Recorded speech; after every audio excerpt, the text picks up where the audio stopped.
이재명 대통령의 첫 대법관 임명 후보들이 대박입니다. 이거 좋습니다. 그리고 뒤에서는 통일교의 공작이 망한 이유 보고드립니다. 구독 한방 꾹 눌러주시고 끝까지 시청 부탁드립니다. 먼저 대법원은 내년 3월 3일 퇴임하는 노태학 대법관의 뒤를 이을 후보 39명의 명단을 12일 홈페이지에 공개했습니다. 대법원은 지난달 18일부터 28일 대법관 제청 대상자로 적합한 사람 총 94명을 청구받았고 이 중 심사에 동의한 39명의 후보자 명단을 공개한 것입니다. 눈에 들어오는 것은 이재명 대통령의 공직선거법 사건의 파기환송심 재판장으로 대선 직전 기일을 연기한 이재건 서울고법 부장판사와 선거법 사건 2심에서 무죄를 선고한 정재호 서울고법 고법판사도 포함됐다는 것인데, 자, 제 개인적인 생각입니다만 저는 정권적인 차원에서도 확실한 시그널을 보여야 한다고 생각합니다. 뭔가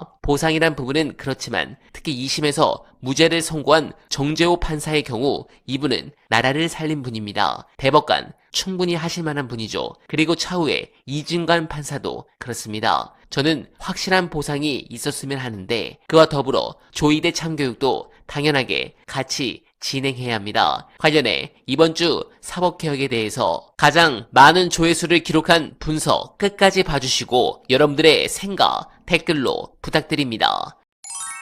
직후에 계엄 관련해가지고 반헌법적이라고 얘기했다고? 조희대라는 사람은 그 이후에도 단 한 번도 그거 관련된 얘기를 한 적이 없어요. 그리고 천대엽 대법관이 국회에 나와서 증언을 할 때도 그걸 명확하게 그런 식으로 딱 규정해가지고 한 적이 없습니다. 우리가 뉴스를 매일 보는 사람들인데 없는 걸 왜 거짓말 하냐고요. 아니 지금 하는 말대로 하면은 아주 그냥 추상같이 대법원이 공문이라도 낸 건 줄 알겠어. 전국에 있는 기자들한테 공문이라도 뿌린 줄 알겠어요. 이런 반헌법적인 비상계엄 조치에 대해서 대법원을 규탄한다. 뭐 이런 거라도 내놓은 줄 알겠어. 대법원을 규탄한다. 뭐 이런 거라도 내놓은 줄 알겠어. 심지어 웃긴 게 뭐냐면 직후에 낸 기관이 따로 있습니다. 대한변협이 직후에 냈어요, 성명을. 이건 불법계엄이다. 민간기구인 대한변협도 되는데 세상에 대법원이 그때 지들끼리 숨어가지고 뒤에서 회의하고 있었으면서 이제 와가지고 뻔뻔하게 전 국민이 지켜보는 방송 카메라 앞에다 대놓고 이걸 읽어요? 직후에 우리가 입장 표명을 했다고? 어떻게 이런 인간이 있을 수가 있어. 여러분 저희가 이 말씀 왜 벌리느냐면 이를테면 어저께도 잠깐 말씀드렸지만 12월 3일 밤에 계엄 해제 의결이 되고 나서 그날 새벽에 모든 일이 정리가 됐으면 우리 국민들이 6개월 동안 벌벌 떨면서 새로운 세상을 기다리는 기간이 그렇게 길어질 이유가 없어요. 바로바로 처리가 됐을 거예요. 근데 그렇게 된 핵심적인 이유가 뭐냐? 딱 한 군데를 꼽으라면 대법원입니다. 저는 이제 단호하게 말할 수 있어요. 왜 이렇게 됐느냐? 헌법재판소에서 헌법재판소하고 대법원이 이 내란 사건에 대해서 명확한 입장을 제대로 갖고 있지 않았기 때문에 여기까지 온 겁니다. 헌법재판소에서 몇 달씩 끌 때도 그 안에서 무슨 얘기가 있었는지 뭐 나중에 언젠가 나오게 될지도 모르겠지만 솔직히 이제 와서는 다 얘기할 수 있어요. 헌법재판소에서 그 소위 보수층으로 분류되는 재판관들이 이재명 재판 시간 다가올 때까지 시간 끈 거 아닙니까? 솔직히 그거잖아요. 제가 이제 한 가지 좀 걱정이 돼서 말씀드리고 싶은 게 그거는 시민들이 알아서 해요. 그냥 조건만 만들어주면 참여하는 거는요. 그러니까 정부와 여당이 또는 대통령이 정보를 개방하고 모든 것을 보여주고 또 참여할 공간을 열어주면 참여하는 건 시민들의 몫이고 그건 시민들이 한다고 봐요. 지금도 하고 있고. 근데 그냥 해요, 그거는. 그럼 대통령실과 정부와 여당은 뭘 해야 되냐? 할 일을 하라는 거예요. 시민 참여가 중요합니다. 이런 말 하지 말고요. 그냥 할 일을 하세요, 권한을 가지고. 헌법이 부여한 권한을 가지고 할 일을 하는 거예요. 말만 하지 말고요. 그냥 하는 거예요. 우리의 최소 민주주의를 지키기 위해서. 지금 해야 될 일이 많기 때문에. 그래서 제가 한 가지만 좀 건의드리고 싶은 건데 공개적으로. 법원 있잖아요. 법원. 사법개혁 이렇게 말하는데 저는 그 법원개혁이라고 말하는 게 맞다고 봐요. 우리의 민주주의의 최소한은 뭐냐? 누구도 헌법 위에 군림하면 안 된다. 사회적 특수계급은 그걸 창설하면 안 되고 인정되지 않는다고 딱 헌법에 나와 있습니다. 판사 중에는 헌법에는 양심과 법률에 따라서 재판하도록 되어 있습니다. 다 그래 해주면 좋죠. 많은 판사들이 그렇게 하죠. 근데 안 하는 판사도 있습니다. 엉뚱하게 하는 판사도. 그럴 수 있어요. 판사도 무슨 부처님, 예수님이 판사하는 거 아니니까요. 어떤 판사가 그럴 수 있습니다. 그럴 때 이 최소의 민주주의는 그런 판사를 징계하는 게 최소의 민주주의예요. 법을 위반한 판사는 법의 심판을 받아야 돼요. 법을 제대로 지키지 않는 판사는 재판에서 배제해야 됩니다. 이게 민주적 통제예요.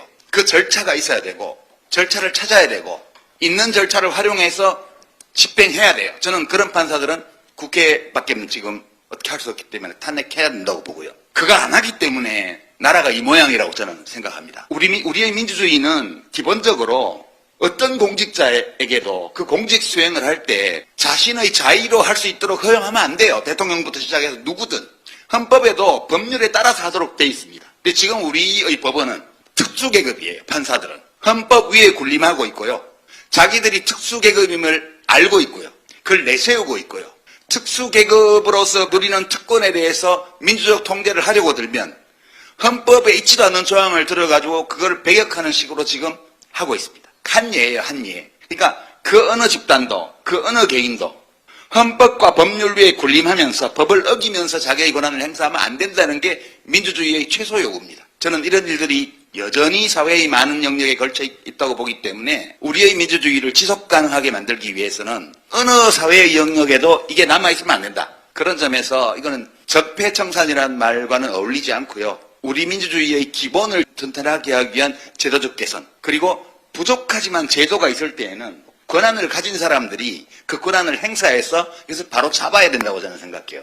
그러니까 이재명 정부와 압도적 의석을 가진 여당이 국민 참여가 중요합니다. 이런 말은 그만하시고 자기의 할 일을 똑바로 함으로써 우리 민주주의의 지속 가능성을 높이게 될 것이다. 그 점을 제가 뭐라 하는 게 아니고요. 이래줬으면 좋겠다 하는 소망. 네, 공감합니다. 그리고 지금 윤용호가 왜 하필 이 시점에 전재수 장관 이름을 꺼냈을까요? 그리고 왜 여야 모두에게 접근한다는 식의 진술을 흘릴까? 간단합니다. 이건 전형적인 물귀신 작전입니다. 전문 용어로 하면 피장파장의 오류를 유도하는 거죠. 통일교 입장에서는 지금 목숨이 왔다 갔다 합니다. 그러니까 여권을 향해 이런 메시지를 던지는 겁니다. 야, 우리만 죽을 것 같아? 우리 입 열면 너네랑 싸우는 민주당도 같이 다쳐. 판 전체가 진흙탕 되는 거야. 그러니까 적당히 하고 덮자, 응? 이겁니다. 이렇게 되면 어떻게 됩니까? 언론은 여야 게이트라고 대서특필하고 국민들은 아이고 다 똑같은 놈들이네 하면서 정치 혐오에 빠집니다. 바로 그 혐오와 혼란이 통일교가 노리는 탈출구입니다. 그리고 현재 돌아가는 사정을 보니 윤용호는 이런 진술도 한 적이 없다고 합니다. 특검에 있는 파견 검사들이 민주당을 흔들려고 지금 작업을 시작한 게 아닌가 저는 굉장히 의심하고 있습니다. 하고도 남을 인간들이죠. 어떻게든 검찰 개혁을 늦추기 위해서 말입니다. 즉 저는 이 전재수 공작의 진범은 검찰이라 생각합니다. 여러분들은 어떻게 생각하십니까? 동의하신다면 소중한 언알바 후원 부탁드립니다. 댓글에 고정된 내용을 통해 많은 사랑 부탁드리며 언알바는 오늘도 최선을 다하겠습니다. 여러분 고맙습니다.